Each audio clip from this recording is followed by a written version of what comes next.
Hello, everybody, and welcome to Turn to Page 40, Zombie School. Something so blunt about that name, Zombie School. Are you Like Zombie School. ready for Zombie School? Are you ready for Zombie School, sweetie? I mean, what makes it different to normal school? Sweetie, your voice, it's gotten so deep.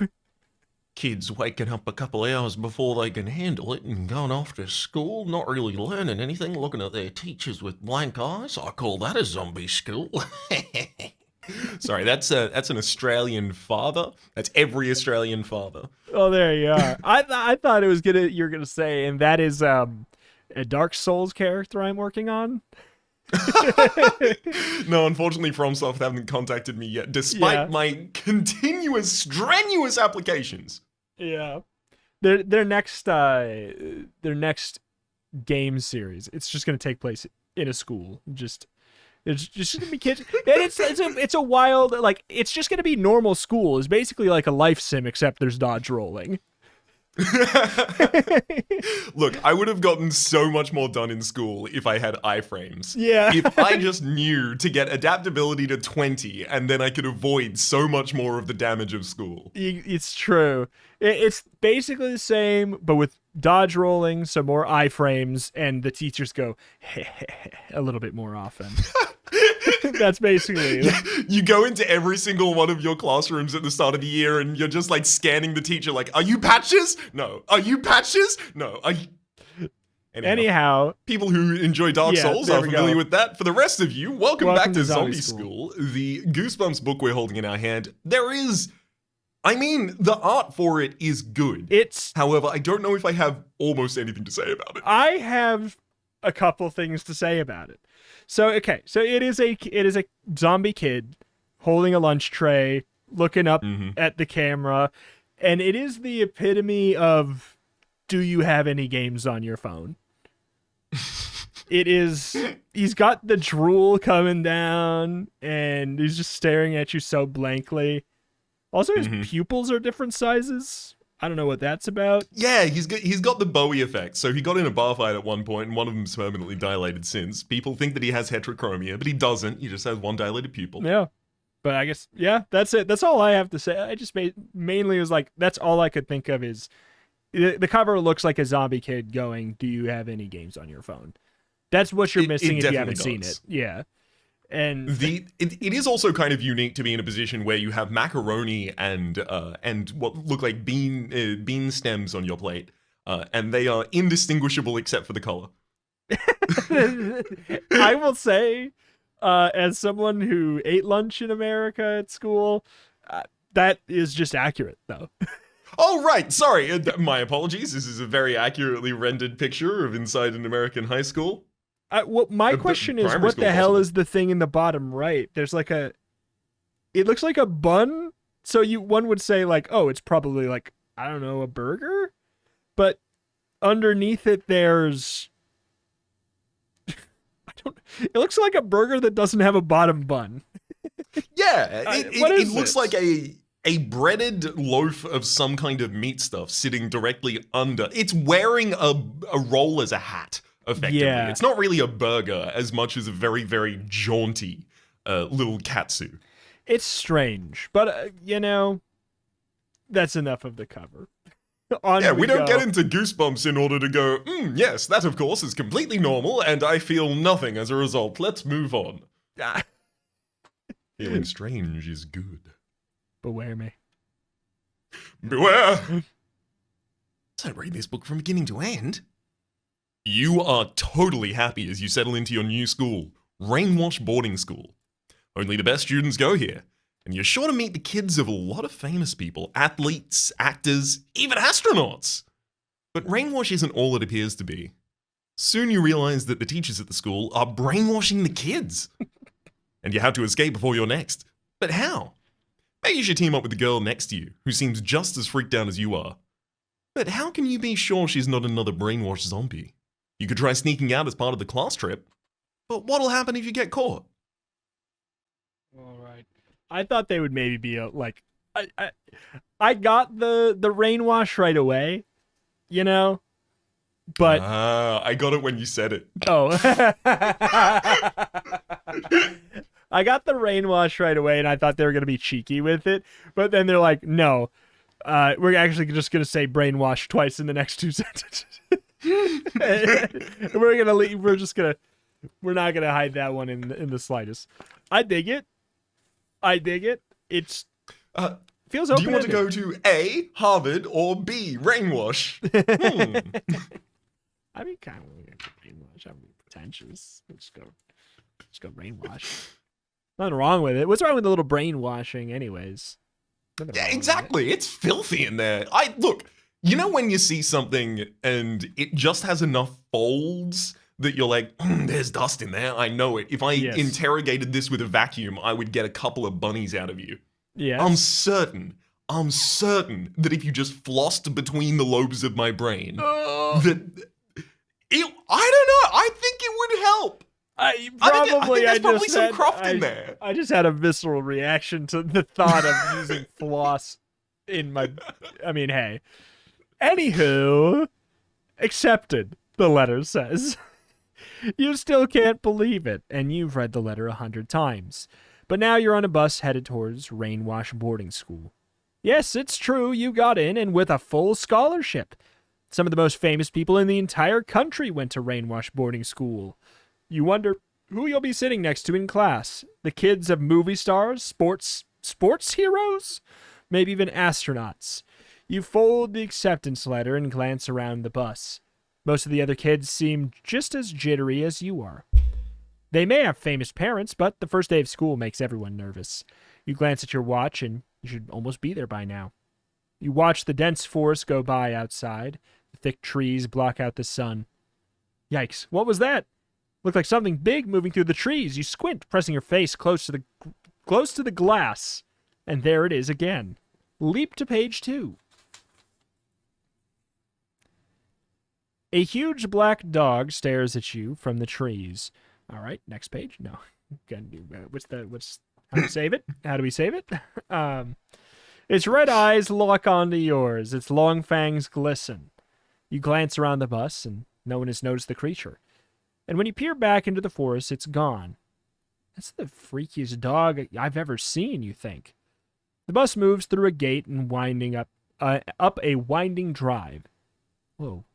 Rainwash is big and gray with towers and spires made of stone. Looks like an old castle. Excellent! You all pile off the bus. New students are assigned an older Rainwash student as a guide. After a quick visit to your new quarters, you have to get a homeroom. Your guide explains. You hand over your heavy suitcase and follow him. Wow! You shout when you get to your room. What a setup. You have your own computer, a stereo, and a TV. This is the best. Homeroom's just down this hall. Your guide tells you as he leaves. Don't be late, and don't get caught in the halls during class. No problem. You're so psyched to be here, you don't want to be late. You head for the door and spot a little piece of paper wedged between the 2 stones in the wall. What's that? You pry it out. Read on page 3. Rainwash boarding school is brainwash boarding school. You couldn't let us try? The Rainwash boarding school is brainwash boarding school, the paper reads. Ha! You snort. That's a good one. You head towards homeroom. The classroom isn't far, and soon you're settled into a desk. You glance at your homeroom teacher, totally weird looking, you decide. She has a pinched face and long red fingernails. And really strange, she's wearing a monocle in one eye. I am Miss Sims. Welcome to Rainwash Boarding School. She begins. A place where the rules are very important. If you disobey the rules, you will get demerits. She continues. And any student who reaches 25 demerits will end up in the detention wing. Something about the way Miss Sims says the words sends a chill up your spine. What happens in the detention wing, you wonder? As if she can read your mind, the teacher explains. In the detention wing, we make examples of bad students. Maybe you'd like to see one of our examples. Miss Sims points at the door. It opens, and you all gasp. Open to page 4. Standing in the doorway is a student about your age, but he looks totally weird. His skin is bluish-green, his eyes are unfocused as if he's staring at something a million miles away. His arms hang slack at his sides. Oh, you think, what's wrong with him? He shuffles forward, and then he mumbles. It's good to obey the rules. His ragged voice makes your skin crawl. He looks like a zombie. The kid beside you whispers. He sure does, you think. What's going on here? Wait a minute. This must be some kind of a new student joke. This guy's not for real. Ha! They didn't fool you. Now, this is what happens to bad students. Miss Sims threatens. Think about that, and I'll be back in a minute. She leads the zombie out of the room. You chuckle. Time to show everyone what a joke this whole thing is. You stride to the teacher's desk. Well, class, You say, imitating Mrs. Sims' voice. does anybody want to break rules now? A few kids laugh. You put Miss Sims' monocle in one eye. Yikes. What you see through it stops you cold. Grab a hold of page 5. The classroom looks completely different. The chalkboards that were empty a second ago are now covered with words, obey without question and work. Don't play. Your eyes fall on an open book on your teacher's desk. Through one eye, it seems like a normal textbook, but through the monocle lens, you see the same words over and over again. Never question authority. You glance at other students. Some are smiling, waiting for the next joke. But some of them look different through the monocle. Their eyes are glassy, their skin is greenish-blue. Hey, you think, they look like the zombie kid. And they have big red numbers on their clothes, like prison uniforms, you realize. What exactly is going on in this place? Then you hear footsteps. Miss Sims is coming back. You have to get back to your seat. Maybe you keep the monocle you can use to find out what's going on. But what if you get caught with it? Maybe you should just put it back. To keep the monocle, go to 58. To put it back on, go to 93. I do like the implication of Mrs. Sims returning. Oh, sorry, kids, I have to step out into the hallway and become married. Yeah. I think we should keep this monocle, right? Like, I mean, number one, obvious, we are in a position of, like, John Carpenter's They Live. We can see, the code under the code. There's also a bit of, a little bit of, another brick in the wall kind of feeling here. I want to keep the monocle. I think it's better to know than not to know. I would like to keep the monocle as well. That Let's do it. I'll meet you on 58. It sounds like a more interesting story. I hope it's true, that it's not going to kill us. You decide to keep the monocle. There's more going on here than meets the naked eye, and the monocle might just be the only way to find out what it is. You slip it into your pocket and sprint to your desk. Mrs. Newly betrothed Sims enters just as you reach your seat. She explains that all classes will head to the assembly hall soon, but first she'll call the roll. She peers for a moment at her desk, puzzled, as if looking for something. Did any of you happen to see my monocle? She asks. You sure hope no one tells on you, but as you watch in horror, a dozen students raise their hands. And you realize they're the ones who looked like zombies through your monocle.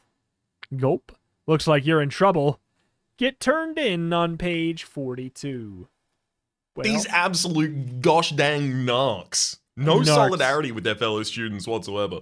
I mean, even if I was brainwashed, I still wouldn't be a narc. Arms folded. 42. Billy? Miss Sims points at a zombie student. Who took my... Ring! The bell sounds. Oh dear. The teacher mutters. I didn't even have time to call the roll. And now you must all go to assembly hall. Woo! Saved by the bell. The students head for the door and you jump into the middle of the crowd. Roll was never even called, you reason. That's been said so many times now. Roll never even called, you reason. So no one even knows your name. You're safe for now. Oh.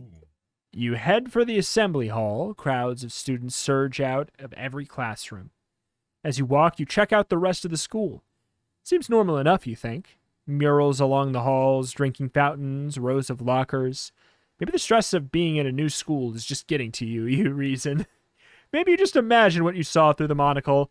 You slip it out of your pocket and sneak it into your eye for a quick glance around. Take a peek on page 107. I just can't imagine an action less surreptitious than slipping a monocle out of your pocket and just popping it in your eye to have a quick look around. Just first day of school things. Oh, it's monocle kid. It's a normal one.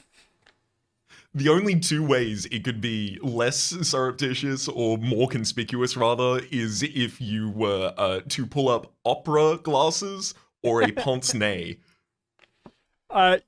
I would like to see it. I don't know what the second thing you said was. Pince-nez. So you might be familiar with this from Teddy Roosevelt had one. It pinches the bridge of the nose and otherwise just has a chain that goes down to the neck. Yes, okay.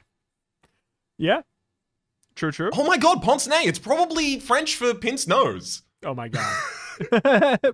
Well, pince my nay. Butter my grits and ponce my nay. We're on 107. You're right. The stress of being in a new school is getting to you because this school is whacked out.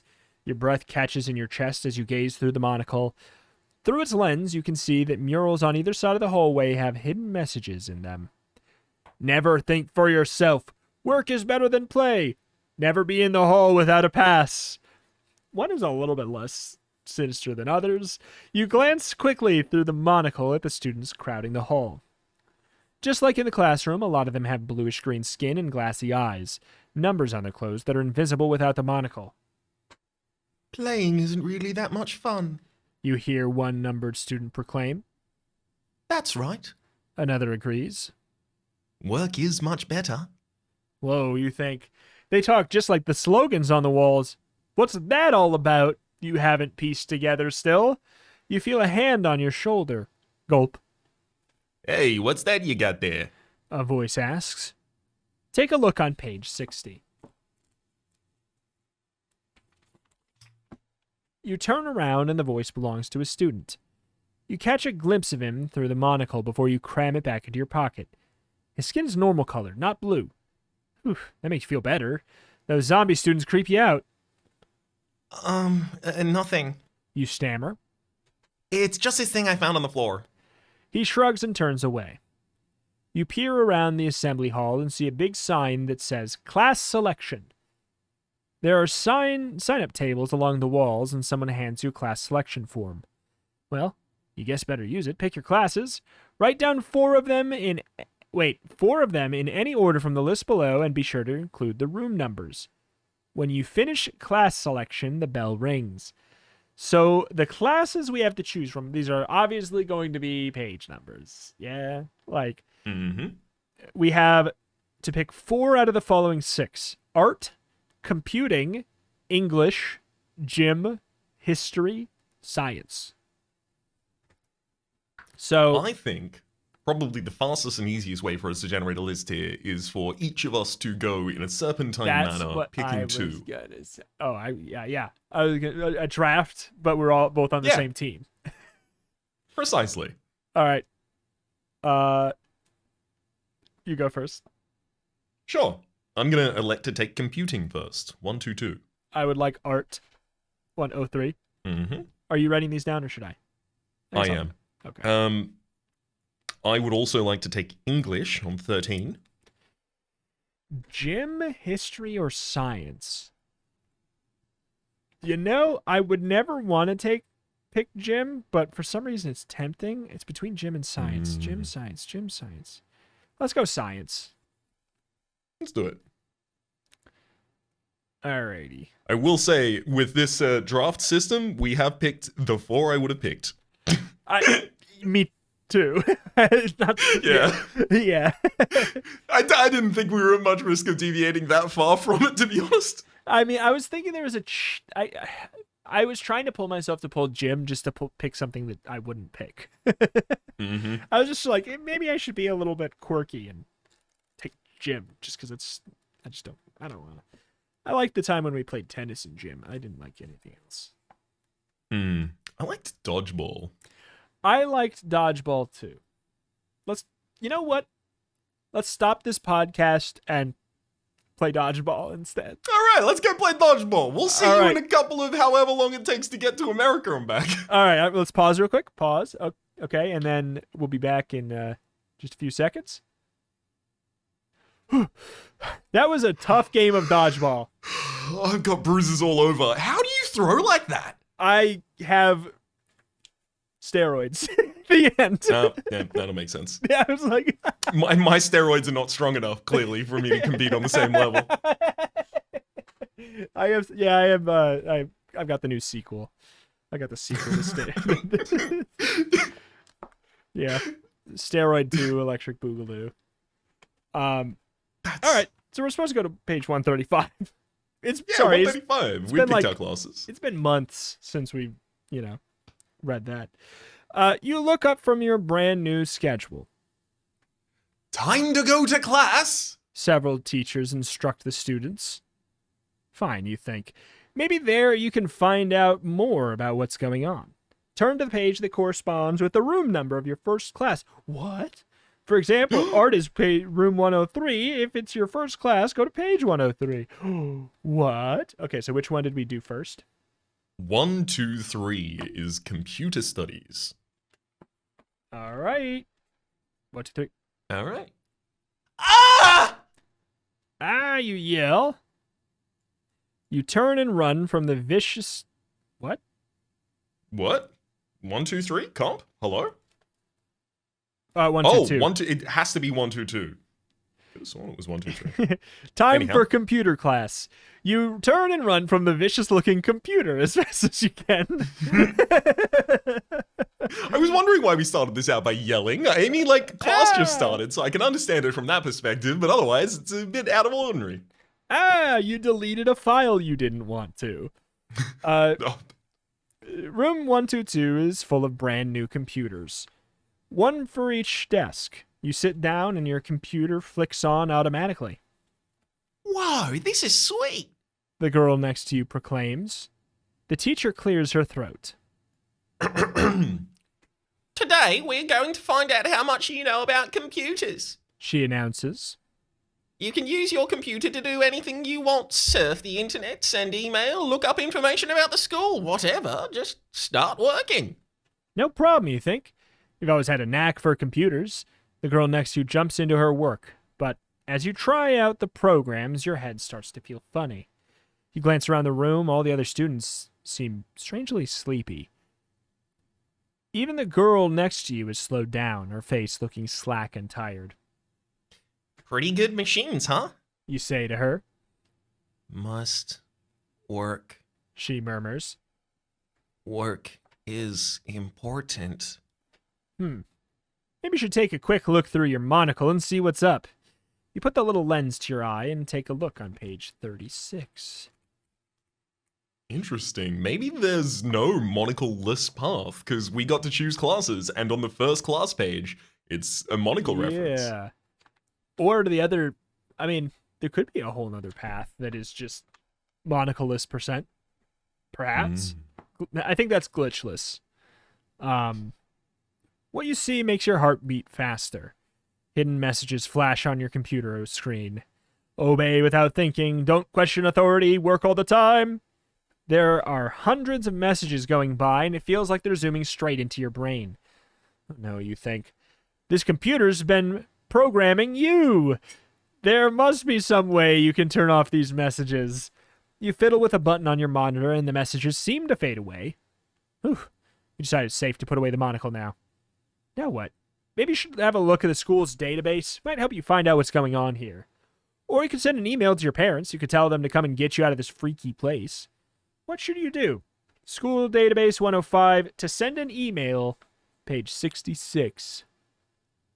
When has contacting parents ever worked in Goosebumps? Yup. Which is It's what a strange. bad message for kids.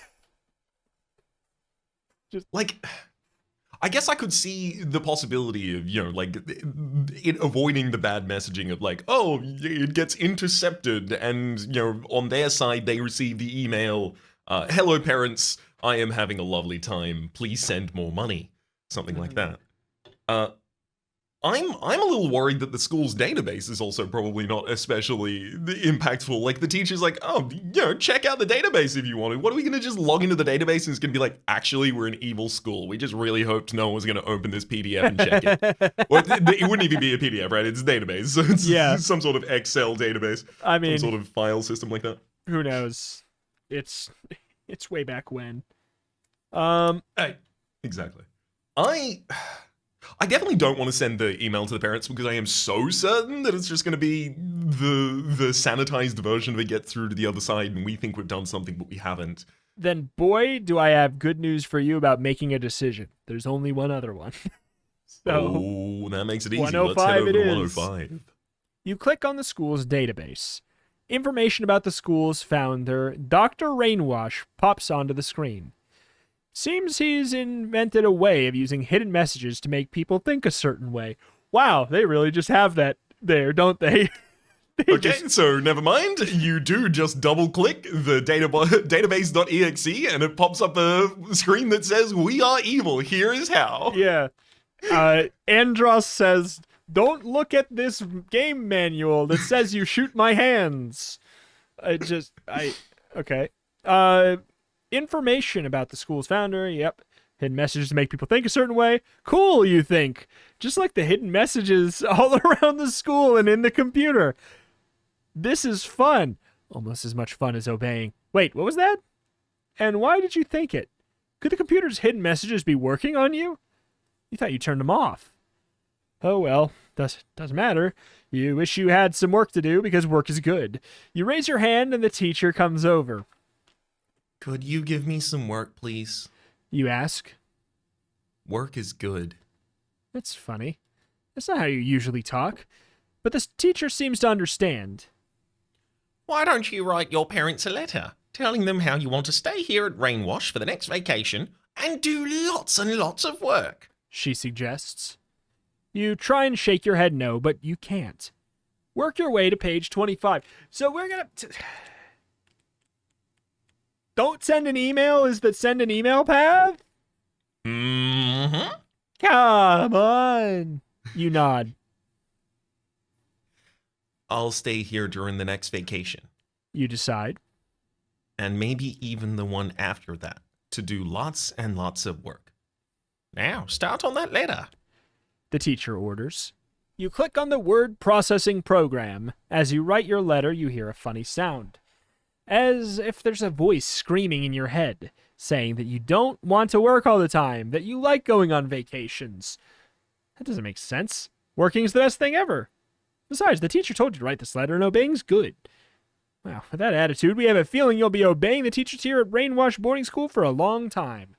And while you're following orders, obey this. Close this book because you've reached the end. I'm closing book. How did you read the end of that sentence? Dutifully, I obeyed and closed the book as soon as the instruction was issued, reader. It didn't come to a conclusion because it didn't. You need to make sure you read it to the end in case it says, close this book and turn around and then go do 5 jumping jacks. You don't want to. If you miss the full instruction, it's so much worse than even just doing it half. You know? It's one of those tests that the final question is ignore the rest of the test, stand up, give the high five to a professor, and then leave to get full points. Something like that. Yeah. It reminds me of this, of a website when I was like a teen, and there was this homemade, website of someone who was probably also 18, and they had a terms of service that they made for their own website. And you went through the whole thing, and there's like a big button that's like, I've accepted and I've read this, and then you hit submit. But in the middle of the terms of service somewhere, it said, if you actually read the terms of service, click the link period at the end of this sentence. And there was the period had a hyperlink on it. And you just had to click that. And it's just so sneaky. And it's like... Crafty. It's crafty. It also is like, you really don't want someone to just read your, I don't know, teen blog? I feel like a teen only wants people to read their teen blog. Not without fully reading and agreeing to the terms of service. I just wouldn't feel it a conscionable act for me to allow people to read my content without fully signing over their rights. Signing over your rights so you can hear my teenage musings about how she just looked at me kind of weird today. I don't know. Maybe she doesn't like me anymore. I thought we were friends. You know, that has to be behind at least 10 rules. Mm-hmm. Yeah. Now people just post that to close friends on Instagram. Yeah. Yes. Only. Yes. So I guess we're going to send an email instead of sending an email. Because I think maybe sending an email will help instead of sending an email. Let's send an email instead of the email that we intended. Okay. Maybe this one will work. You click on the email program, and the chattering sound of a modem connection comes from the computer. A window to write your email in pops open. You type your parents' address and start a letter. You want to read this? I think something funny is going on here at Rainwash. All the students seem like zombies or something. I found this monocle that shows hidden messages everywhere. It's almost as if they want to program the students. Ding! A message box pops up on your computer. Report to the detention wing immediately. Yikes. What you were writing in this was actually being monitored. You're caught. The teacher stands. She puts a firm hand on your shoulder and leads you to the door. 2 men in uniform wait outside to escort you to the detention wing. Head over to page 28. Why is it in quotations? It's so quick. It's immediate punishment. Yeah. My oh my. Well, it looks like maybe going to the detention wing is not... Huh. We'll see. Well, it can't be lethal. It's our only safe path here. I mean, yeah, unless it's like going to be, maybe only one of the correct classes is an option. Like, I would hate that. I wouldn't like that format, but maybe that's what it is. Fingers crossed it's not. Detention wing, reads the sign on the wall. No, your mind screams. You remember the empty-eyed zombie student from the detention wing in your homeroom. Are you going to wind up like him? You glance around with the room full of nervous students. Sign in and sit down. Orders an uninformed uniformed guard. I don't know much, but I do know you will be tested on the order in which you arrived. Tested, you think? How? And on what? You write your name in a big, musty book by the door. Oh, you stare at the book. There must be thousands of names in here. You sit in an empty chair. One by one, I'm dying. The students are called to be tested. They disappear behind a big metal door at one end of the room. When the first student comes back out, he looks normal. Not like a zombie at all. You think, maybe this place isn't so bad after all. But then the second student returns. Her face is now a ghastly bluish green. Her eyes are completely empty. Maybe she failed the test. The third student doesn't come out at all. Then the guard calls your name. Yikes! It's your turn! Take your turn on page 99. Which Goosebumps book did... You try and... It was TikTok, You're Dead, I believe. Yeah. This is a partial framilizer. A partial framilization. Yeah, hey, that'd be a good pull. Or is it just going to be Monster Blood for the 4th time? You try and stand up, but your legs are trembling too hard. The guard barks your name again. He glares angrily around the room, and you shrink down into your seat. Maybe if you just sit here, he'll call the next name. Then you could try and sneak out somehow. You know you don't want to take the detention wing test, but what if you can't get away? If you get caught, you're in more trouble than ever, but what should you do? Take the test on 81 or keep quiet and try to escape. On page 128. Reader, Yeah. I strongly feel like we should try and escape, and here's my reasoning. What are they gonna put us in detention? I'm already here! That is true. I mean, yeah, That's my full argument. I'm down to try and run. My only thing is I'm curious what the quiz is. But let's go to I too have curiosity about that. Let's cheese it. You keep quiet. No way are you taking that test. The guard sighs disgustedly and stomps back to the book. He calls the next name. Yes, you think. It worked. But how are you going to get out of here? You stand up, pretending to stretch. The guard's not looking. You head for the detention wing exit. Your hand reaches the knob, but it won't open. Your name's not been called. The guard announces. Oops, you think. Busted, Sit down until you're called. the guard tells you. But You stammer. Sit down! He barks. You sit and sit and sit. Because your name is never called again. You only get one chance to take the test in the detention wing. Now it looks like you'll be in detention forever, which makes this the worst end ever. Why?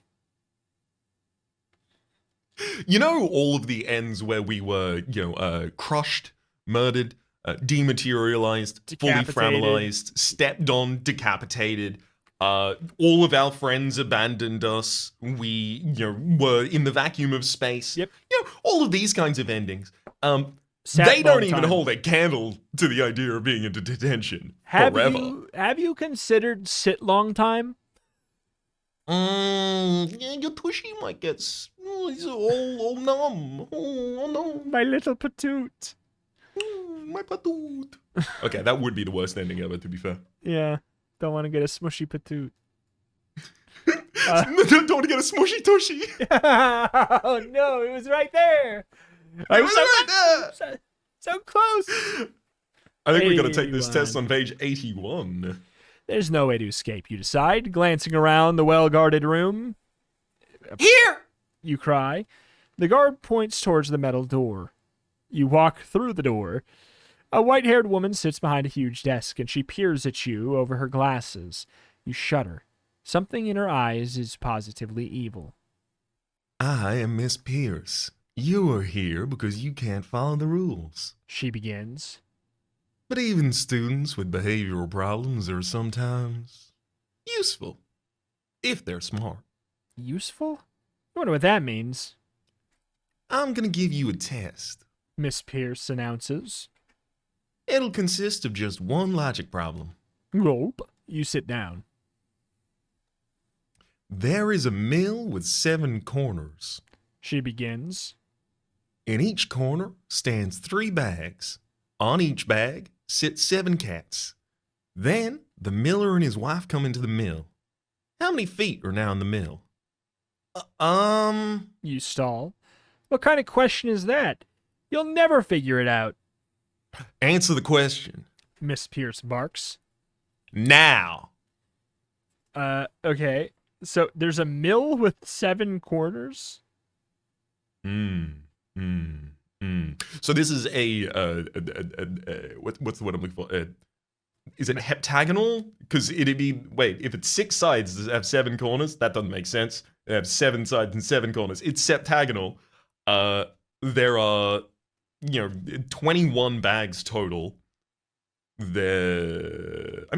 the answer has to be much more than 20. Theoretically, it's so many more than 20. Is it not? Like, on there's 3 bags in every corner, so there's theoretically 21 bags that all have 7 cats on them. I'm saying, like, even if you had, like, 1 leg per... I just don't get it. Yeah, if What's- these are all normative millers' wives, and cats, that is to say, have the default mode amount of legs, then we have 88 in this mill altogether. It's basically just Or is there something screwy that we missed? Like, did they do a haha gotcha that we missed? Is basically the whole thing. And I'm too tired to think. I would rather be got. Mm-hmm. So I'm Let's gonna get got. just say the math seems to imply that is far more than 20. But we shall see. The pages are stuck together. There we go. It's a lot of feet. You tell Miss Pierce. I mean, it's gotta be at least 9. Wrong. Oh my god. Miss Pierce cuts you off. There are only 4 feet in the middle. Cats have paws. Oh no, you blew it! Get ready to become a zombie. The old woman cackles. She pushes a button on her desk. What's happening?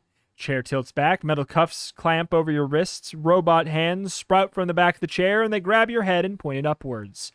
You see a huge TV on the ceiling.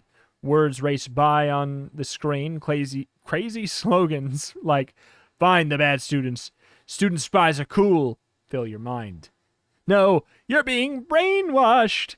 You clamp your eyes shut, but the robot chair's fingers pry your eyelids apart. You have to watch. The slogans swirl through your head. Finally, the chair releases you. Ow, what a headache. Now, for some reason, you don't feel like a zombie. Well, back to class. Miss Pierce orders. To start your new job. You echo. Job? Oh, you echo. Spying. She answers. So we can catch other bad students before they break the rules. Spy your way to page 79. Okay, so this might be a fail, but if it was, this is good data to have. It is indeed. I can't believe she turned us into a narc. It's true, it's true. Hold on. What page was that? That was Ooh, I don't recall. I think it's 52. Okay, sorry. All right. All good. Currently on 79. Yes. No way! You shout. I won't spy on other kids. That's what you think. Miss Pierce cackles. She hands you a new schedule. It says you're spending the next period in the library. The library's calm after this awful day. You can't help overhearing 2 students whispering to each other. This place is really weird. One mutters. Yeah. The other answers. Half the students act like someone's replaced their brains with oatmeal. You try and ignore them, but something strange starts to happen. Your head starts to ache badly. Your brain feels like it's about to explode. You have to make the pain stop. You walk over to the students. Hi. You say, and instantly your head feels better. The students start talking to you. As they tell you their suspicions about Rainwash, your head starts to hurt again. You don't want to, but maybe you should turn them in. Maybe the only thing that'll stop the pain. What should you do? Narc or not? Okay. Well, I'm going to meet you on the not page. Yep. Narc or not. It's the new YouTube show where we take celebrities and make them narc or not. I do like the idea of the not episodes where it's just someone who's like, I'm not telling you anything. All right. Well, as it turns out, Nod was not a knock. Boo, boo, boo, boo. Boo, boo, boo, boo, boo, boo. And it's another short one. Sorry, gang. Sorry, gang. Hey, but this is going to get a lot of traction on Instagram Reels and over on TikTok, so it's all good. Yeah, Full interview in the single clip. We're all done. Katy Perry, not a narc. I don't know about that. Katy Perry has kind of knock energy. You're not wrong. You decide to mind your own business. You go back to your chair trying to ignore the pain. But you can't. Your head pounds like someone's beating you with a baseball bat. Oh no, you think. You have to be a spy and you can't stand it anymore. You try and find the 2 students again, but the pain is so intense you can't even see. Uh-oh, you think. You waited too long. As your vision grows dark, you wonder if your head really will explode. Sure feels like it will, which makes this the most horrible end. Make up your mind, book. What's... We have seen more horrible ends than this. All right, page 29 to Narc. Katy Perry style. You decide to turn in the two students. You don't want to do it, but you can't take the pain. Peering over their shoulders, you read their names from their class schedules, and then you head back to the detention wing. You give the names to Miss Pierce. I told you you'd cooperate. She cackles cruelly. You feel guilty at first, but suddenly an incredible feeling comes over you. It's as if your head is full of the most wonderful smells and tastes and sounds. Wow. After a few minutes, you feel normal again. That was your reward. Miss Pierce explains. Now go catch some more bad students. No way! You insist, but you can't help yourself. Every time you hear students grumble or complain, you just have to turn them in. Hey, we can't resist asking, would you like some cheese? Because you turn into a real rat in the end. Oh! Get him! Get us! Get him! Oh, get us! Get us! Slammed! You slammed us. You really made us make that decision and then told us that it was a bad decision, Spec Ops. Well done. Yeah, we have So wait, is this every resolution to the computer class is a dead end? No. Cat paws are not feet path, which is 46. Ah, yes, of course. Completing the test appropriately. What page would that be on? 46. 46. You remind yourself. Seems- Okay, we're about to get blasted. You remind yourself that Miss Pierce said that this was a logic test and not a math test. Forget all that multiplication. Damn it. There are only 4 feet in the mill. You answer. Cats don't have feet. They have paws. You're right. Huh. I call my cat's paws feet. I go, look at your little feet. Is what I do. If I go and open Google and I type in cat's feet, it will 100% show me images of paws. It will tell me all about paws, and there will probably be one site that's like cat's feet, often known as paws. What is a cat's foot called? A paw. Yeah, exactly. It's like, actually, sorry, goats don't have children, they have kids. It's like, yeah, that's a fun trivia fact, but it's also the child of that goat. Yep. Why? Oh, this is. I love when you go to Google and it shortens. It takes away some of the key words that would make something grammatical when it's like other things searched for. And it goes, why does cat put paw on me?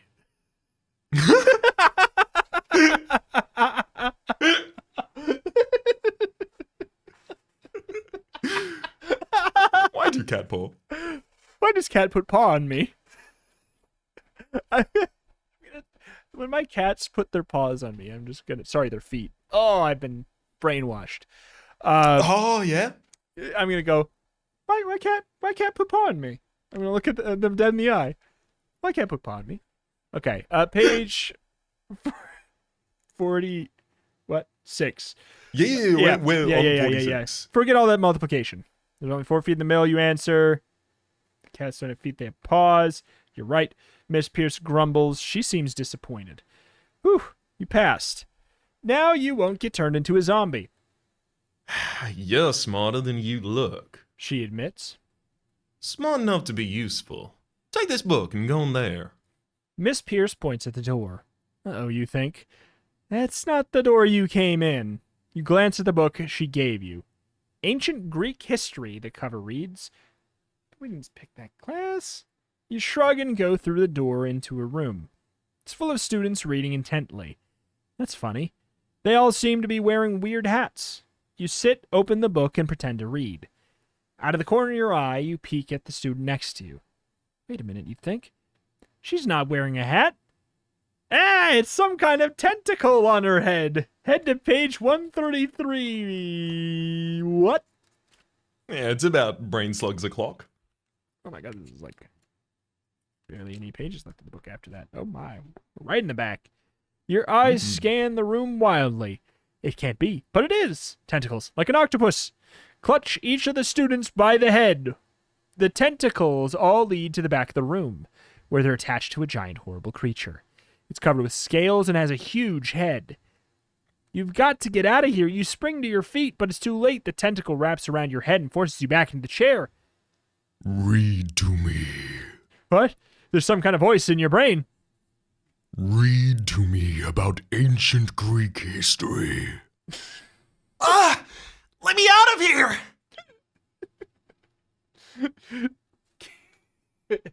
Can I get a why do cat put paw on me?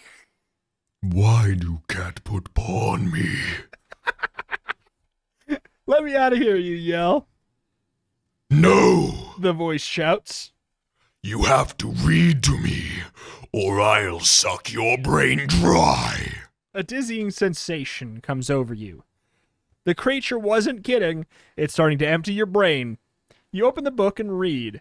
The brain-sucking sensation goes away. But as you read the words in the book, you feel them flowing out of your brain.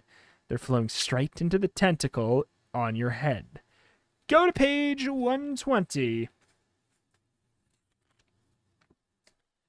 You gotta get out of here. You sit and read, trying to figure out what to do, but maybe you could just read really fast, like so fast that the brain sucker can't keep up. Yeah, like maybe you could clog it up or something. But what if that just makes it smarter? Or on the other hand, you could just try and yank the tentacle off your head and run for it. To clog up the brain sucker's brain, turn to page 90. To run for it, run for page 96. I like the thought that we're scared that giving it even more knowledge about ancient Greek history will make it stronger at beating us. What if it studies, the Armada and Flotilla combinations? What if it understands the Trojan horse strategy? Oh no! What if it runs a phalanx against me? That's what I was gonna. That's the only one I had. Yeah. If it helps at all, I'm pretty sure Flotilla is Spanish. Oh no. Well, hey, I didn't know. I'm sorry. A tentacle already sucked that knowledge out of my brain. Yeah. I do. Should we try and clog this bad boy up with info? I really want to clog. I want a brain clog. Like I feel like I live every day with brain clog. I just want to go for it. Page 90. Yeah, I want to feed all of the rest of this. I want my brain clog to work for me for once. Mm-hmm. You decide to read as fast as you can. You zip through the books, reading until your eyes start to bug out of your head. The voice purrs. Ancient Greek history. No, you think in dismay it's not working. Whoa. I'm sorry. I am taking the voice.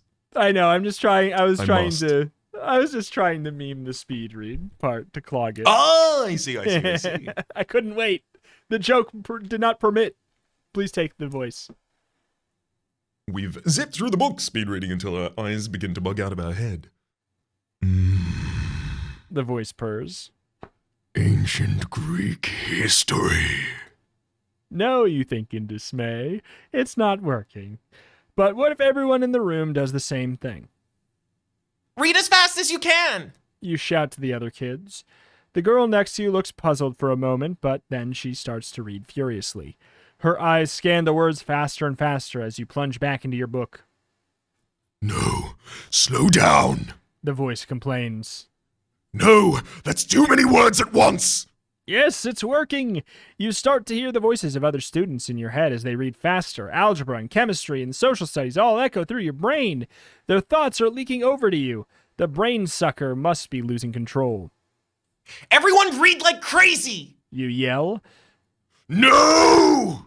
The brain sucker protests. Ah! Read page 94. I like how blunt that one is. Read page 94. Pop! The tentacle falls from your head. You're free. The brain sucker couldn't take all that information at once. You glance over at the huge brain sucker, and you realize it's not so huge anymore. It's shrinking. It cries. Now it's more like a medium-sized octopus. It yells. Whoops! Make that a teeny tiny octopus? I'm assuming it squeaks. It's gone. Which brings this Rainwash adventure to a really tiny but satisfying end. I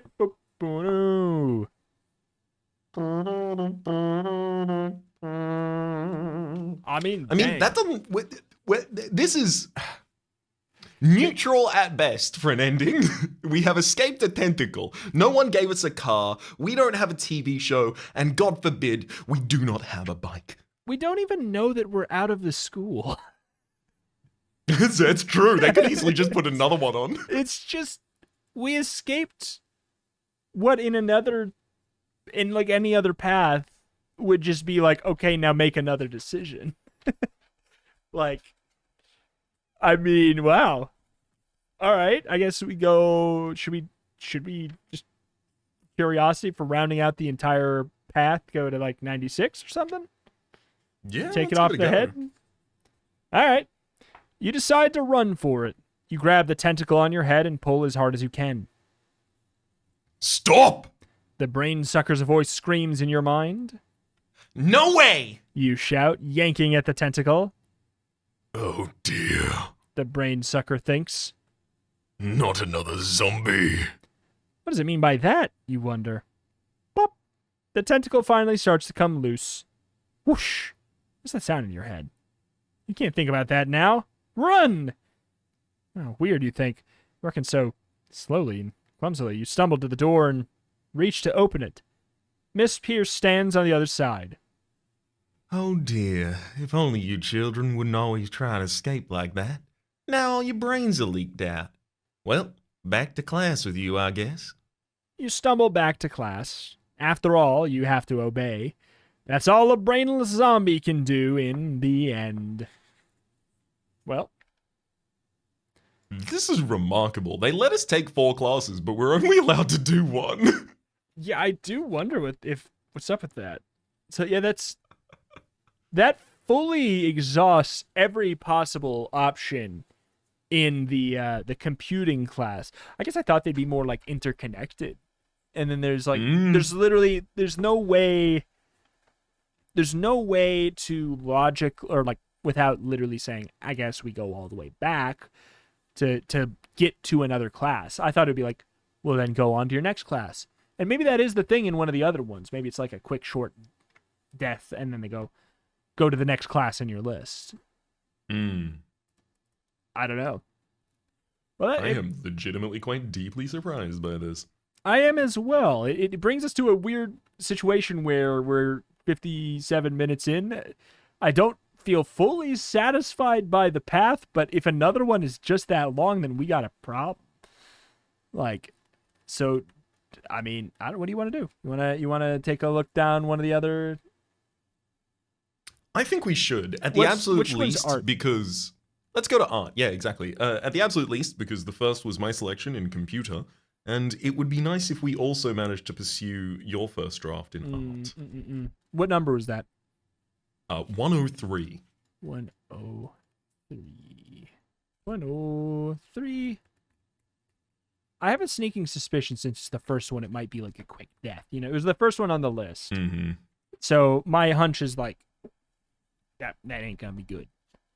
I'm surprised that you can get a good ending on the second one, and then it is a surprising format. I don't know. Hey, all right, 103. You're glad it's time for art class, the nicest sounding class on your schedule. Room 103 has a long table. Lying on it is a huge stretched canvas with shapes already penciled in, sort of like a color by numbers set.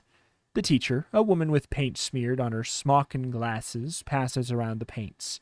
She orders you all to fill in the canvas. It's not a very creative art class, you think. You take another look at the shapes drawn on the canvas. When the painting is done, it kind of just looks like another one of those murals in the hall. The kind with those secret messages.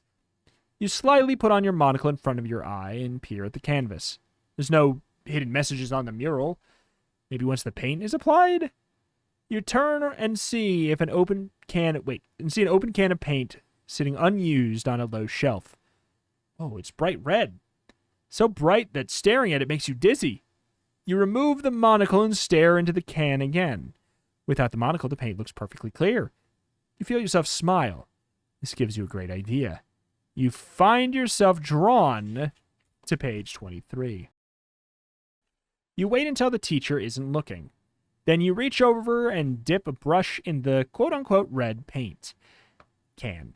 You try a few dabs on the mural. They're invisible until you peer at them through the monocle. It looks like your idea could work.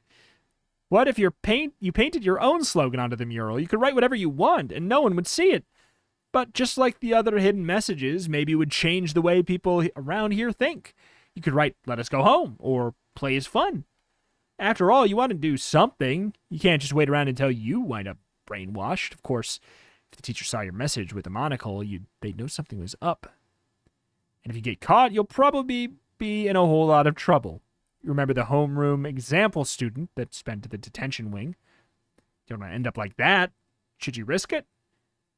If you want to paint your own invisible slogan, go to 31, or forget the whole idea, go to page 130.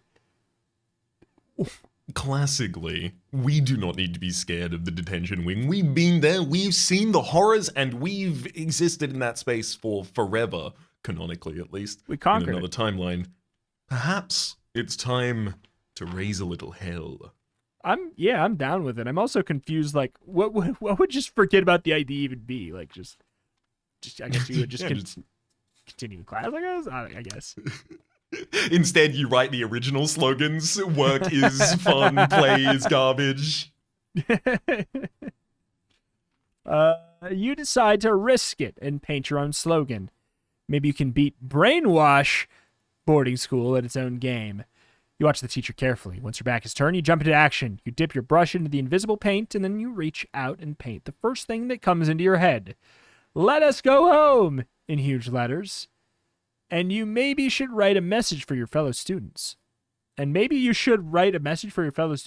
to help them break out of the zombie mode. Think for yourself, you scrawl. You put the monocle away and stare at your work. Cool, it works. Just gazing at the painting makes you feel more in control, more alert. But that feeling disappears when you hear the art teacher's voice. Oh, really nice work. She comments. You gulp and turn around, and as you see her face, you suddenly remember she's wearing glasses. Can she see what you've done through them? Feast your eyes on page 101. Hell yeah. The art teacher is always the one in solidarity with the students of like, yeah, look, I know the rules are dumb. I know that, this class is blah, blah, blah. It's always the art teacher who's a bit more of a outcast working outside. It's true. Shout out to art teachers. Shout out to art teachers. You're the real ones. Shout out to art teachers, except for the one who sat me down in year 8 and was like, sorry, you're not allowed, literally, you shouldn't really have a personality until year 10. Oh, yeah. Actually, I'm actually going to rescind my shout out to my senior year. Actually, screw art teachers. Math teachers is where it's at. Yeah, she singled me out, took me out of the class, sat me down on the stairs, and told me I would never be an artist. That's like the worst thing you could probably do as an art teacher. It's like that is the least teaching of art I have ever heard of. You want to know? Okay, therapy hour. You know what? It gets worse than that. It gets worse than that. Understandably, I didn't like hearing that. It made me kind of sad. I was breaking down a little bit, and she said that I reacted so strangely that she then told the guidance counselor that I needed therapy immediately because of how I reacted to her information. Because I didn't take it well. She said I needed to go to a therapist because I didn't take her information well. And then she signed it, I basically got signed up for it immediately. It's unhinged. It gets so much worse than that. I'm going to stop there because it gets even worse. But that's someone who's looking at the situation of like, why I can't be wrong in this instance. Yeah. It must be them. Not only are you not an artist, you need to go to therapy right now. Yeah, it's because it was the similar thing where it's like it was because I didn't want to follow the assignment structure. I wanted to be creative, so I'm never going to be an artist. because I don't know. Hey, whatever. You're Whatever. never going to be an artist if you can't do exactly and exclusively what I have put out in front of you. Paint between these lines. That's what art is for. Yeah, it was unhinged. So I rescind that one, but Let's- every other art teacher I've had has been great. But that one was probably the worst teacher I've ever had. So I don't know. Shout out to most art teachers. Shout out to the rest of them. Let's Yeah. shout out to this art teacher on page 101. I was just... You stammer. I know what you were up to. The art teacher snaps. It's true, you realize with horror. Her glasses are just like the monocle. She pulls out a big felt marker and holds your chin firmly with one hand. She writes something on your forehead with quick strokes of the pen, and then she releases you. See how you like Rainwash School now? She cackles. The bell rings. Oof. You hurtle out into the hall, no big deal. You'll slip into the bathroom and just wash off whatever's written on your face. Then you feel a sudden shove to one side. Ow! You shout, but the boy who shoved you keeps walking. What's his problem, you wonder? Then you feel a bonk from behind as someone kicks you. What's going on here? You push your way through the crowd, and then finally you make it to the bathroom and peer at your forehead in the mirror. There's nothing written there, and then you remember to look through your monocle. See your way on page 75. This is the meanest kick me sign prank. Mm-hmm. It's Usually they put it on people's backs, not on their forehead. It's true. You swallow as you struggle to read the words in reverse. Hit me, kick me, shove me. Bop it, twist it. Yes! You try and wipe the words from your forehead. Oh no! The invisible marker won't wipe off. You step out of the hall, stunned. Immediately, you're shoved against a wall. A group of students gather to torment you. Stop! You shout. Please, think for yourselves! But they can't. They've been brainwashed by Rainwash. And as you're crunched against a locker, you wonder how long this marker takes to wear off. Probably too long. It looks like you didn't beat Rainwash at its own game after all, because you're the one that's being beaten, which makes this the end. Well, all right. Unfortunately, that's not how class was supposed to go. 1:30 it is. I guess we just forget our idea on page 130. Forget Why would we even bother to try and break people out of their brainwashing? just forget plan on page 130. You decide to give up the whole idea. You don't want to get caught messing around at Rainwash boarding school. Who knows what they'd do if you get caught? Us. There has to be another, less obvious way out of here. As art class ends, you stand at the sink and rinse your brushes. Then the bell rings and you're off to the next class. At least nothing bad happened here in art class, but as you pass the teacher on the way out, she calls to you. Come here for a moment, please. Uh-oh. Maybe you spoke too soon. Have you painted yourself into a corner? Find out on page 68. I see you've been using unassigned colors. The teacher says accusingly. You gulp. She knows. She knows you were messing with the invisible paint. It was, just an accident. You stutter. You weren't supposed to touch any colors other than the ones in the mural. I'm afraid I have to give you 15 demerits. She concludes. Uh-oh. If you get 25 demerits, it's off to the detention wing. 15 is more than halfway there. She takes your class schedule and writes 15 demerits on it with bright red pen. The question is, did you already have some other demerits? Total your demerits. If they add up to 25 or more, go to the detention wing on page 28. If it's less than that, write 15 demerits on your class list, go to your next class. If you've forgotten go to page 60. So, I theoretically, believe that means... that would be where we would go to a next class.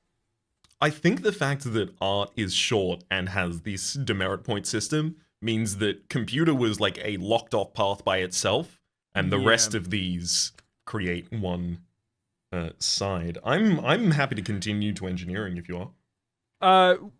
Yeah, we can. I will say, if we get 25 demerits, it brings us back to the ending we've already done. Oh, interesting. So it sounds like that's inevitable, and if that's true, that is not a satisfying end. But well, what's engineer? We'll see if we can get through that quicker. That's over on 13. Oh, sorry, it's not engineering, it's English. I just wrote ENG. 13. Yes. All right. You're off to English engineering class. The teacher tells you all to find partners. You look carefully at the girl sitting next to you.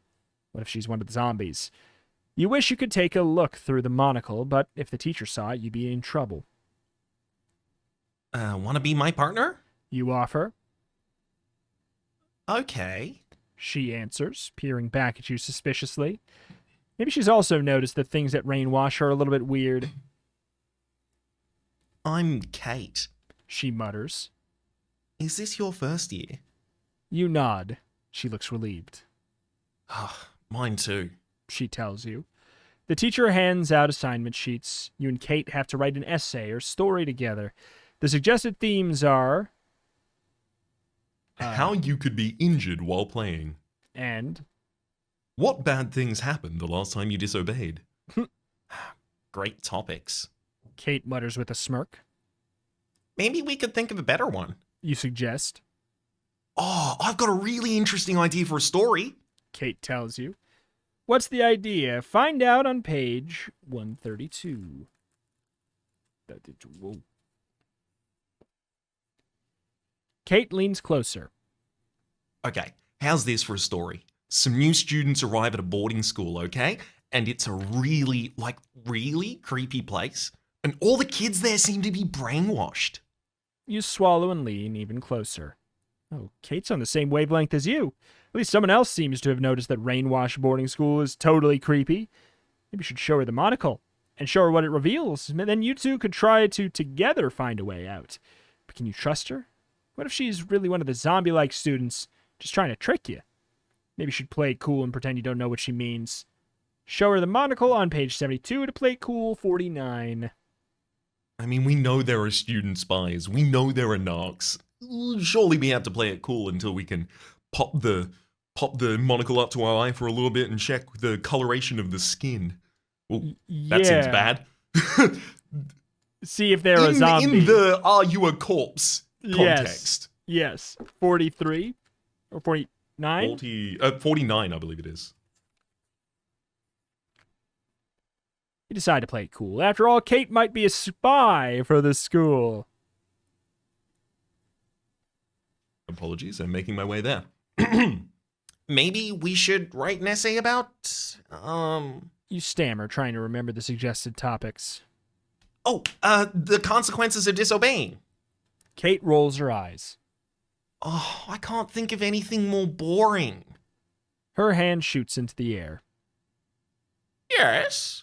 The teacher asks. Can I change partners? Kate asks. The teacher peers at you suspiciously. Gulp. Your heart starts to pound as everyone in the classroom stares at you.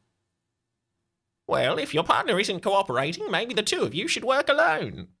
The teacher decides. You nod your head with a smile frozen on your face. And I'll see you after class. The teacher tells you. You gulp. Maybe you should have been more cooperative. Go on to page 110.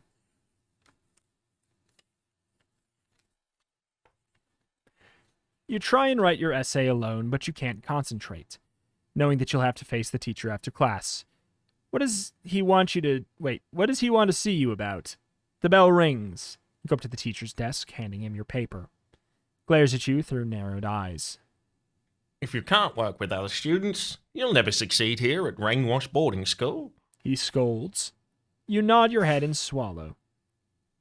But since it is your first day, I guess I'll let you off with a warning. He explains. You sigh with a relief. That's right, a warning and 20 demerits. He adds. Your head starts to spin. 20 demerits. If you get 25, you go to the detention wing. Remember the zombie student you saw in the homeroom and Shudder. He went to the detention wing. What happens there is not good. Man, this whole thing is Kate's fault. You think maybe you should explain that to the teacher, or maybe you should keep quiet and just take the demerits. Tell the teacher it was Kate's fault. Turn to page 26. Or take the demerits and go to page 113. but Rito, we are here effectively offered a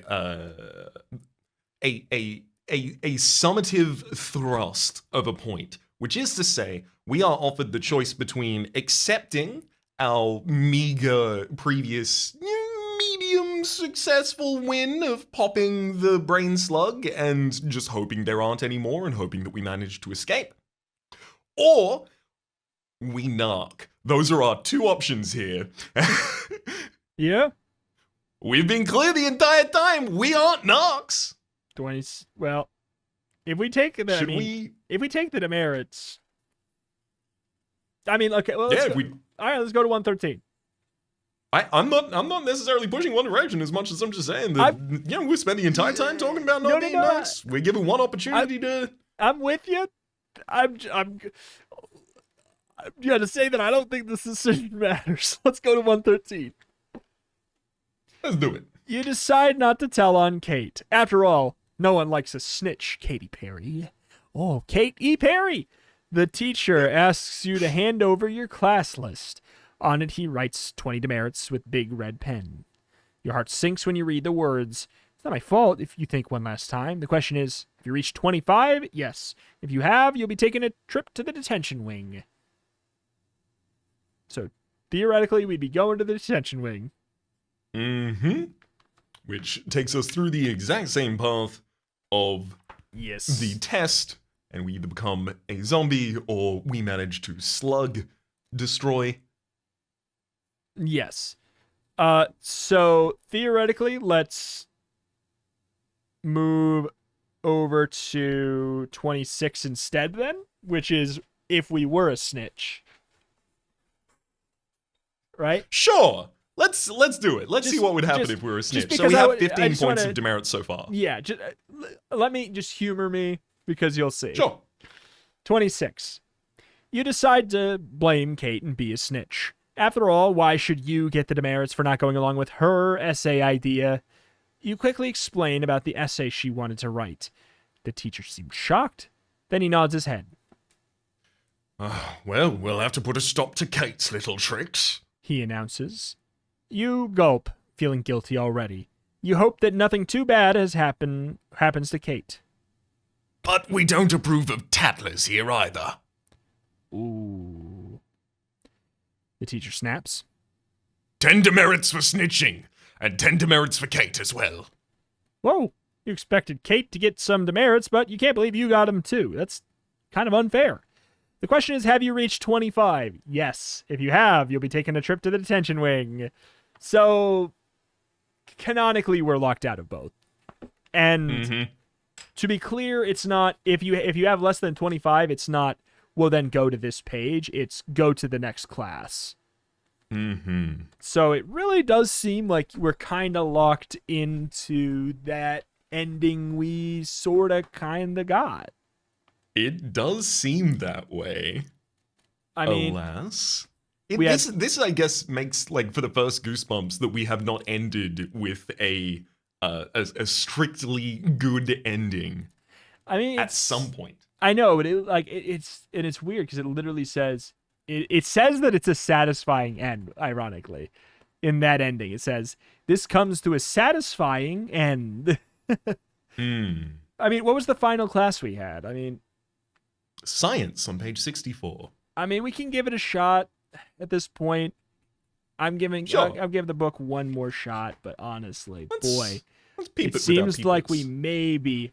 maybe are on a no-win route, or one win route, but it's not that great of a ending it's not that the mythical satisfying. mixed success round. Yeah, even though it claims it's very satisfying. You head over to science class and you take a seat and stare down at the lab table.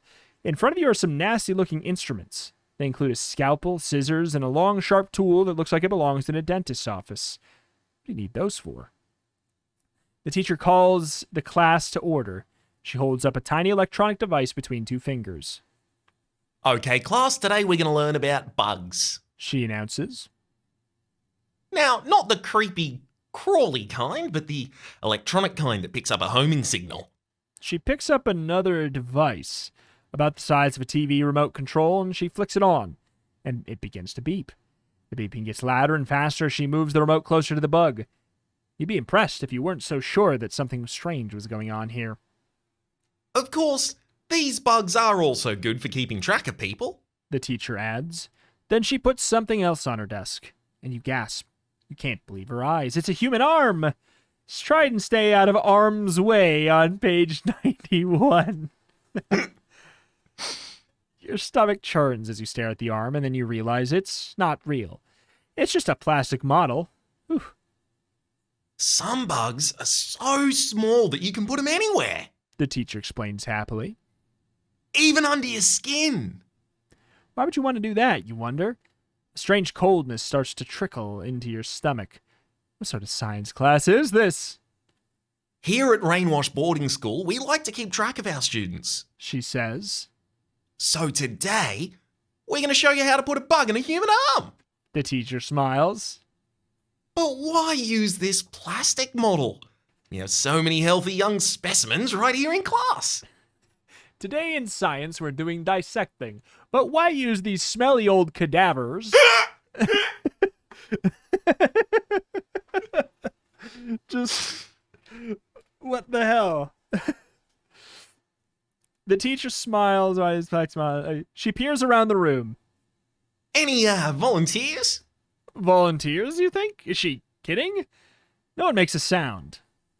Oh, well then. The teacher frowns. I'll just have to pick someone. She pauses. Oh, how about you? You open your eyes. Oh no. She's pointing at you. See if you make the cut on page 48.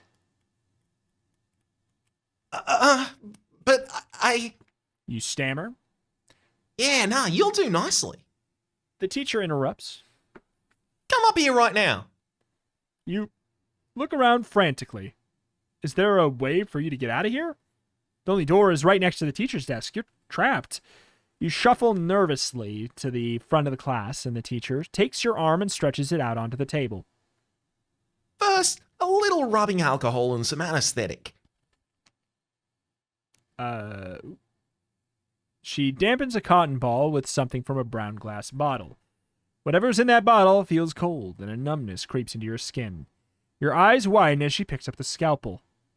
Ugh, you gotta do something now, or you'll be stuck with a bug in your arm. Then those freaky teachers will always know where you are, and that can't be good. Should you make a break for the door? It's only a few steps away, or maybe you could accidentally break the bug and ruin the experiment. Run for the door, 126. Squash the bug, 44. I mean, they have to have more than one. Yeah. I mean, I think we get demerits either way. Yeah, that would make sense. Well, 126 is going to be like let's- clear demerits, but I mean, hey, what do you think? Let's run. Because I think that, like, you're probably less likely to get demerits on the route when you're not within range to get demerits. That's true. That's true. Like, what are you going to do? Whisper demerits into the wind while I am a dust cloud? Yes. Absolutely not. No. Yes, and you decide to make a run for it. You've had enough science for one day. The teacher lowers the scalpel blade towards your arm, and you thrust your elbow out to knock over the brown glass bottle. Ah! The teacher shouts, jumping backwards. Sorry! You cry, pulling your arm away. You sprint for the door, yanking it open and darting into the hall. The school is totally sick. You realize you've got to get out of here. You run down the long hallway, searching for an exit. You hear a fearsome growl from behind you. You turn and see an awful beast glaring at you. It's like the huge dog you saw in the forest, you realize. His glowing red eyes, long fangs, even wearing a tag that reads Hall Monitor in neon letters. You remember the words of your guide. Don't get caught in the halls between classes. Oop, this must be why. The dog crouches and prepares to pounce at you on page 123. Ah! Now this makes Time sense. for computer class. Room 122 is full of brand new computers. Ah! New computers! You yell. You turn and run from the vicious-looking dog as fast as you can. You hear its footsteps just behind you. No, you think. You have to outrun it. You round a corner and realize you're in the students' living quarters, not far from your own room.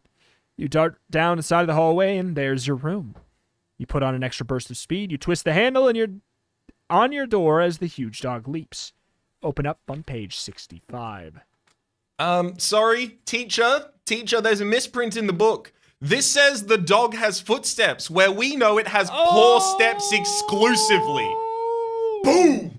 My dog put paw on me.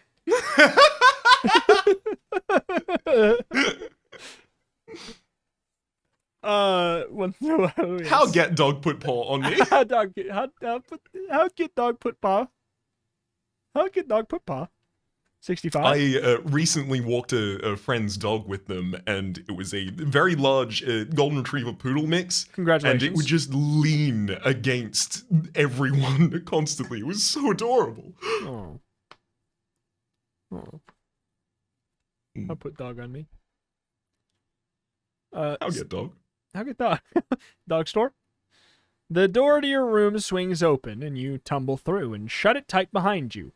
Slam! You hear the animal smash gently into the other side of the door. The huge dog howls a sound that sends shivers up your spine, but soon you hear its snarl fading away. It's leaving, but what are you going to do now? Then you spot a slip of paper on your bed. It's the one you found when you first arrived. You pick it up and read, Rainwash Boarding School is Brainwash Boarding School. You shudder. This place is so weird. You get the feeling this isn't a joke. Oh my. For real? Then you remember the monocle in your pocket. On a hunch, you slip it in front of your eye and take another look at the piece of paper. Glimpse on page 32.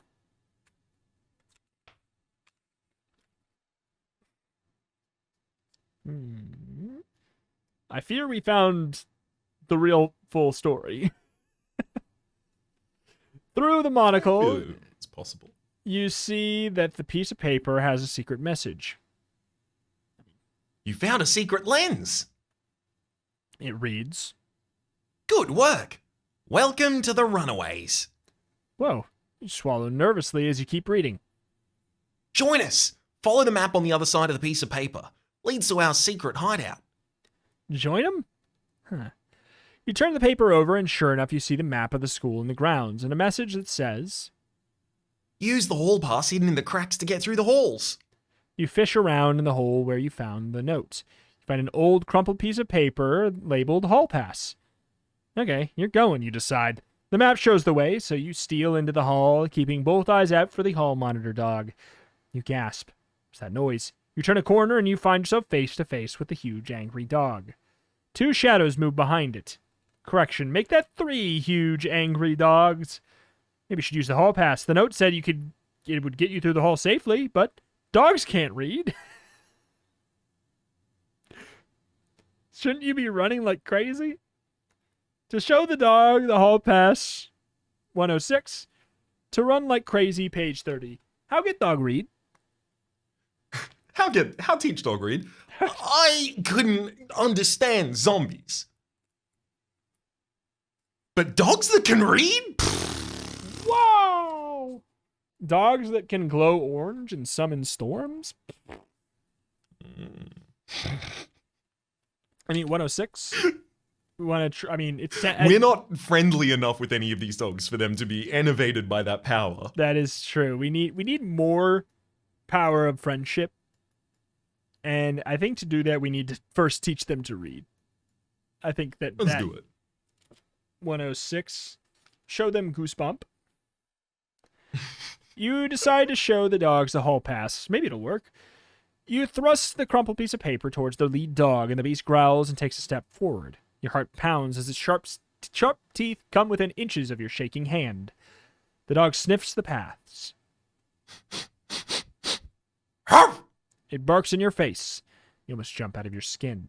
As if the bark is a signal, the other 2 dogs turn and slink away into the hall. The lead dog growls once more, and it turns and follows them. You stare at the hall pass with wonder. It worked. You raise at your nose and sniff it like the dog. You detect a strange scent. So that's how the dogs are controlled, with scents. If you have the right smell, they won't attack. You continue down the hall, clutching the hall pass to your chest. Following the map carefully, you reach the door that leads outside. You push it open and emerge into the blinding sunlight. See the light on page 12. Have we just tried the door? Like, just like the front door, you know? Like, at this point... I don't believe we have. Yeah. I mean... Have we also just asked if we could leave? Yeah. Yeah. Here's how I think we could do it, right? And the only way we can do it is by suggesting to a teacher, "Hi, I'd like to leave because I have a job. I have work to go to. I am an unpaid intern at Megacorp Global." How could get job? How cat get job? How dog get job? How get cat put on dog but get job? Okay. 12. The door closes with a snap. Before you is a forest. The one the bus drove by earlier. The one that you first saw, the huge dog with its gleaming red eyes. Gulp. The trees are so dense that you can only see a few yards in front of you. You hold the hall pass tighter as you enter the dark woods, and you crash through the underbrush, following the map. Your throat tightens as you hear a low growl. Panicked, you look around. Behind you, a huge dark shadow moves through the trees. No, not again! You start and turn and run. But wait a minute. What are you worried about? You still have the hall pass, right? You stare down into your hands. No, you still got the map, but no hall pass. You must have dropped it. And now something is stalking you. Maybe you should just follow the map as best as you can and turn towards the runaways.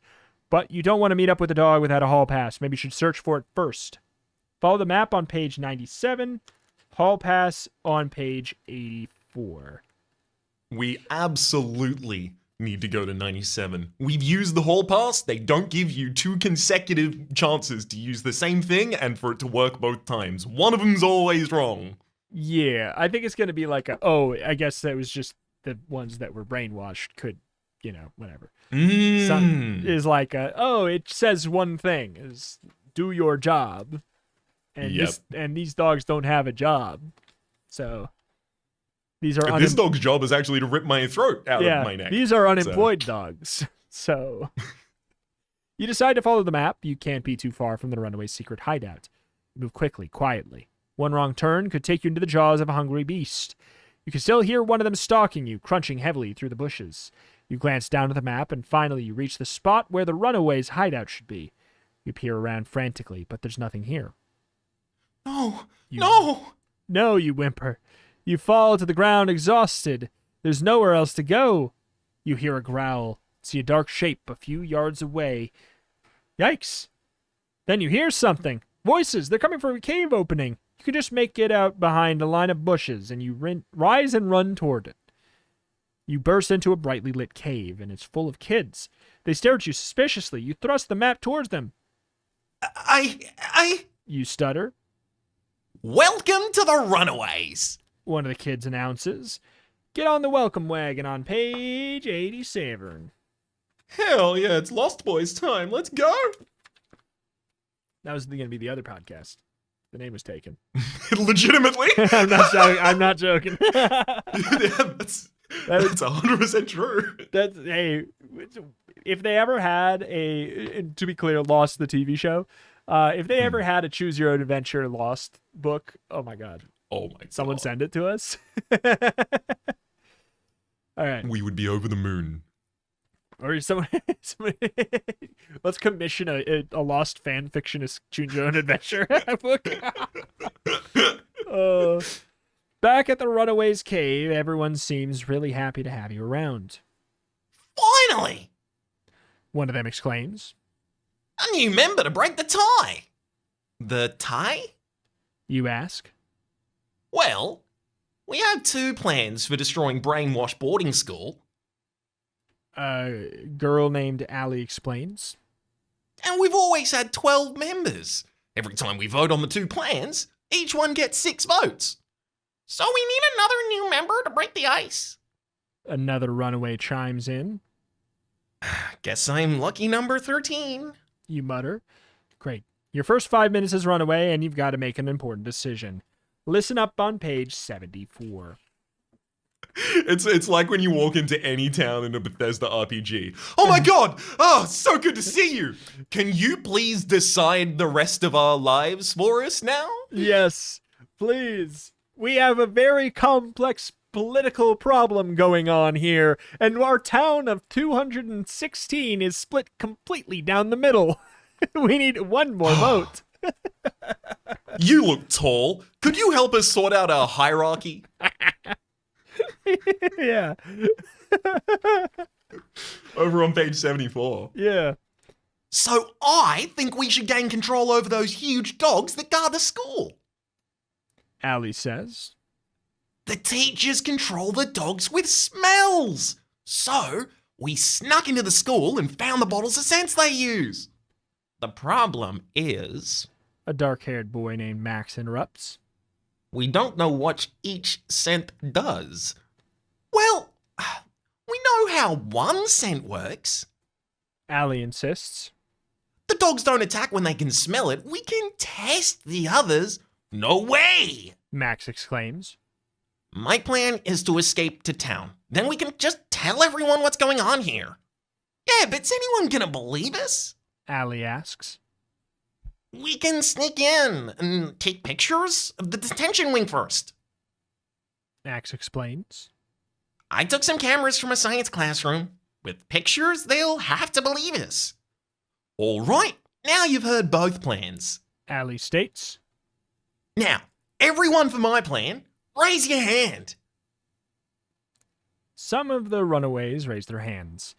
Ugh, just what you're afraid of. Each plan gets 6 votes. Everyone stares at you, waiting for your decision. What do you think, traveler?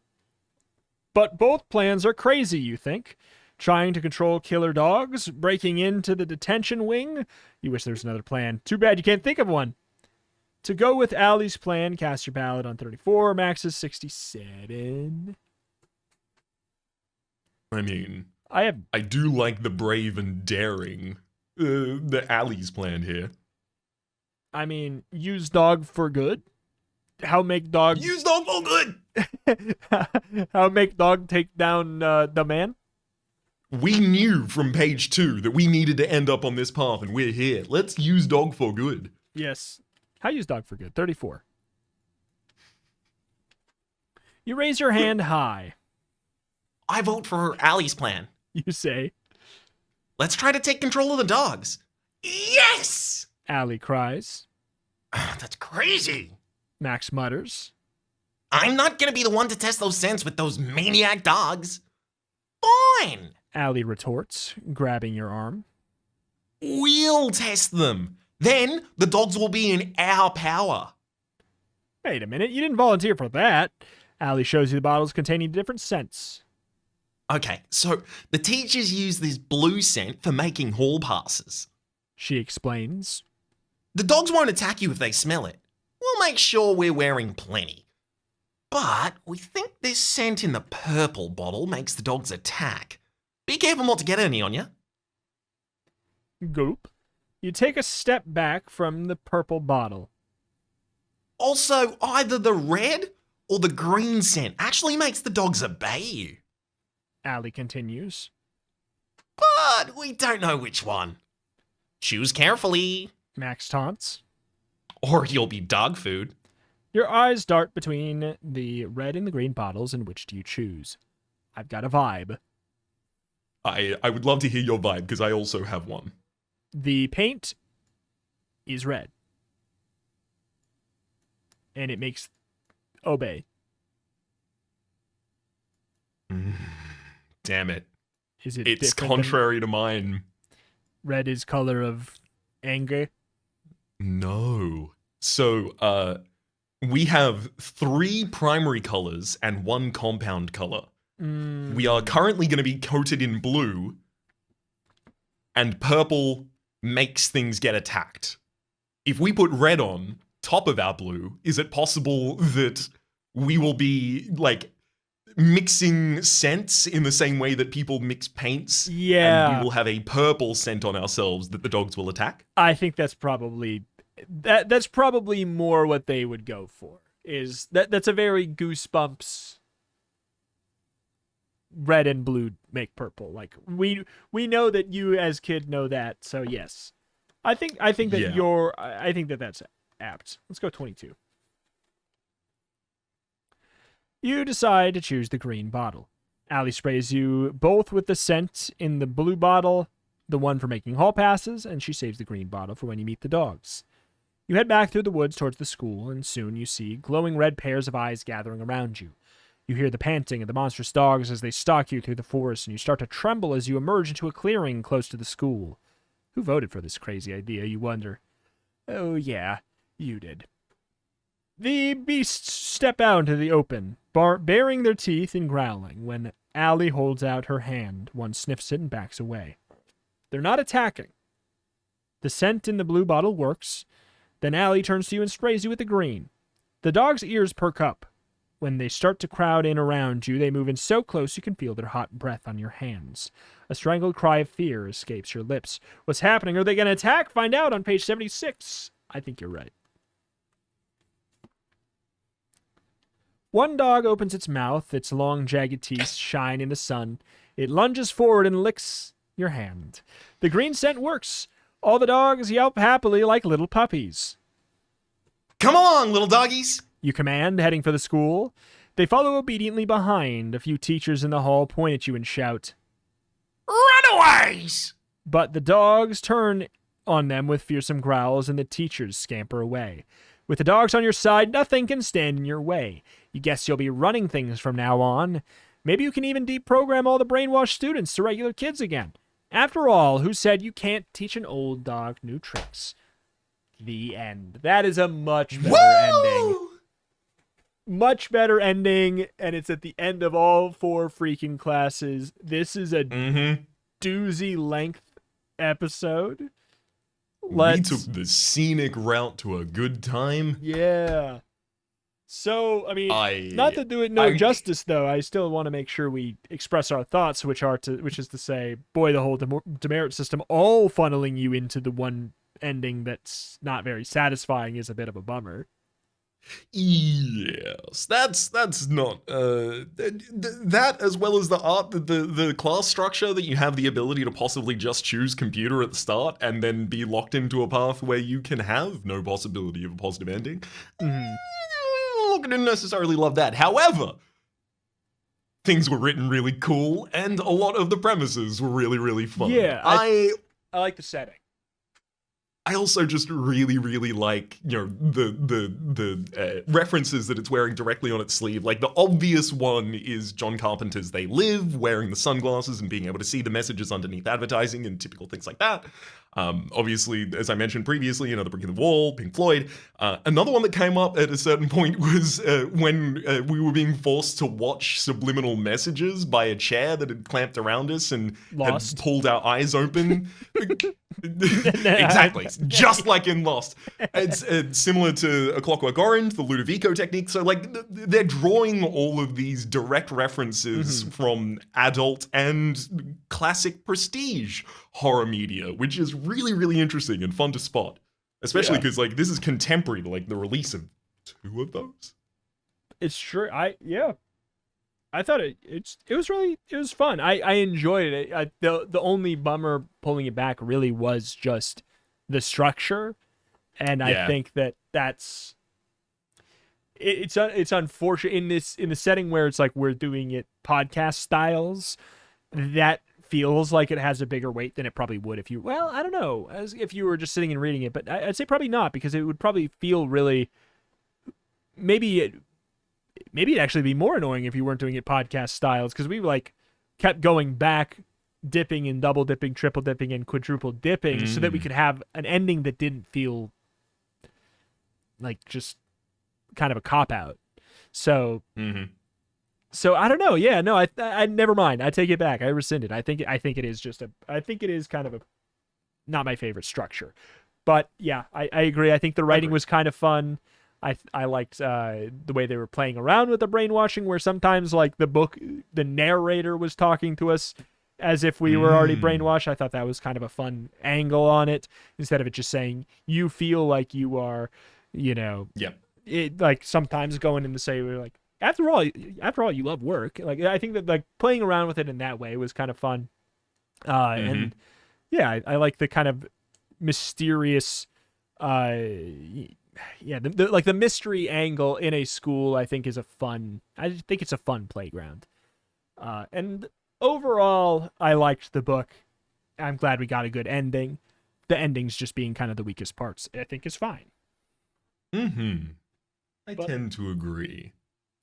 Any other thoughts before we put this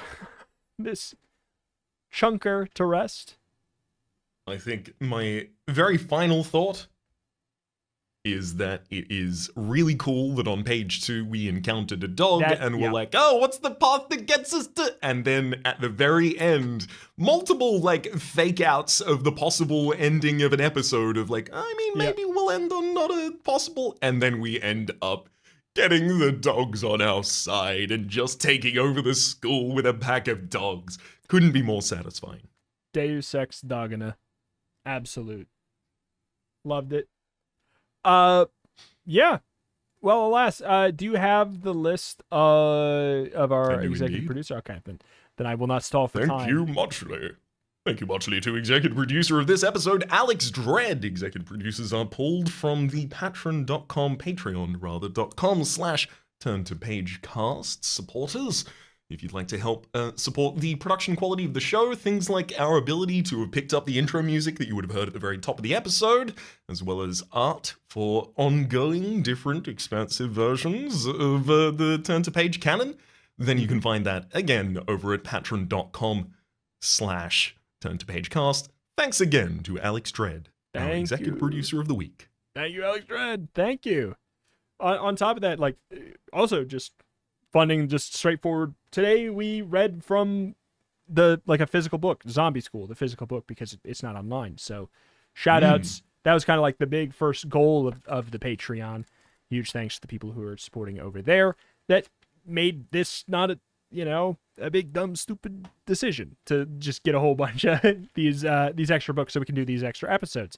It is in no small part because of the Patreon that we are able to even consider doing episodes on stuff like this and potentially do other cool things in the future that we otherwise wouldn't do. So if you want to just make the show better, you can help on Patreon, or you can just continue to watch and enjoy, or hopefully enjoy over the course of time, leaving likes on places where you leave likes, leaving good reviews on places you leave good reviews. That's all 3 nice ways you can help out the podcast as well a great deal, as well as just telling friends who might find it funny, or might find it fun, or have some kind of nostalgia to Goosebumps, or what have you. But yeah, any other plugs, thoughts, etc. before we go the roundabout way towards this? How end podcast?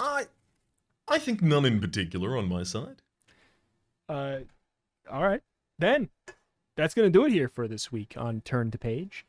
Every Monday at 9 a.m. CST, you will find more podcasts on all the streaming services or services, or on youtube.com/@turntopagecast. We're very, very close to the 500 subscriber threshold that we need over there to become partners. If you want to help out with something small and free, that is a great thing you could do. Thank you for listening, though, and we will see you next time. Bye! Adios.